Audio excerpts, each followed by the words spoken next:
शम्मे फरोज़ा को आंधी से डराते हो, आंधी से डराते हो।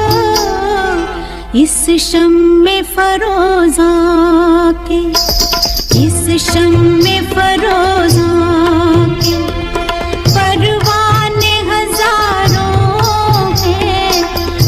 आज मैं जिस लफ्ज़ के बारे में बताऊंगा ना, आप कहोगे कि क्या मज़ा ही आ गया, मतलब इतना खूबसूरत है। तो लफ्ज़ है हमारा शम्मे फ़रोज़ा और दिन है हमारा 97। तो शम्मे फ़रोज़ा को पहले मैं दो टुकड़ों में बांट देता हूँ कि दो लफ्ज़ों से मिलकर बना है। मतलब होता है कैंडल या लैम्प, जिसको जलाया जाता है रोशनी के लिए, और फ़रोज़ा यानी कि रोशनी, लुमिनस, चमकीला। तो शम्मे फ़रोज़ा यानी कि जलती हुई कैंडल, बर्निंग कैंडल जिसमें से रोशनी आ रही है। तो ये इसका मतलब होगा। अब मीनिंग समझो, देखो लाइनों के, कि इस शम्मे फ़रोज़ा को आंधी से डराते हो, इस शम्मे फ़रोज़ा के परवाने हजारों हैं। क्या खूब लिखा है कि इस शम्मे फ़रोज़ा को आंधी से डराते हो। अच्छा, मतलब तुम इस जलते हुए दिए को, इस जलते हुए लैंप को तुम आंधियों से डराओगे। तुमको मालूम नहीं है कि इस शम्मे फ़रोज़ा के परवाने हजारों हैं। अब परवाना क्या होता है? परवाना एक तो सबसे पहले मेटाफोरिकली परवाने को लवर से बहुत जोड़ते हैं। परवाना बेसिकली क्या होता है, वो जब हम कैंडल जलाते हैं या कुछ आपने देखा होगा स्ट्रीट लैम्प जल रहा होता है, तो कैसे छोटे छोटे कीड़े जो है वो घूमते रहते हैं, उसके आसपास मंडराते रहते हैं। मॉथ बेसिकली जो होता है, वो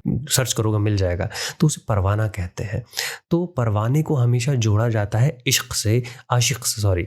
और ये गानों में बहुत सुना होगा, परवाना आशिक, ना। कहने का मतलब ये है कि परवाने हजारों, यानी कि मेरे को चाहने वाले हजारों हैं, और चाहने वालों से यहाँ पर कनेक्शन हो रहा है, संभालने वाले बहुत हैं। यानी कि जो तुम आंधियों से डरा रहे हो, उससे कोई फर्क नहीं पड़ने वाला है। शम्मे फ़रोज़ा को, यानी जलती हुई कैंडल को, इस दिए को, मेरे को संभालने वाले बहुत हैं, यानी गार्जियंस बहुत हैं, गार्ड करने वाले बहुत हैं, इस चीज़ को संभालने वाले बहुत हैं। तो तुम्हारी जो तेज़ तूफान आंधी है, कुछ नहीं बिगाड़ पाएगी इस चीज़ का। तो इस शम्मे फ़रोज़ा को आंधी से डराते हो, इस शम्मे फ़रोज़ा के परवाने हज़ारों हैं। तो ये इसका मतलब होता है। बेसिकली यहाँ पर सर्वेंट भी इस्तेमाल कर सकते हैं, who is serving you, servant, या आपका ग़ुलाम बेसिकली। तो ये इसके मानी है इस शम्मे फ़रोज़ा को। वाह, क्या मज़ा आ गया। तो ये था आज का लफ्ज़ शम्मे फ़रोज़ा। उम्मीद करता हूँ कि आपको भी उतना ही मज़ा आया हो जितना मज़ा मुझे आया है ये सुन के और बता के। और मैं कल फिर मिलूँगा। इस गाने के तो ख़त्म हो गए जो अल्फाज में बता सकता था, बाकी मैं नए लफ्ज़ के साथ मिलूँगा। आप लोग अपना ख्याल रखें।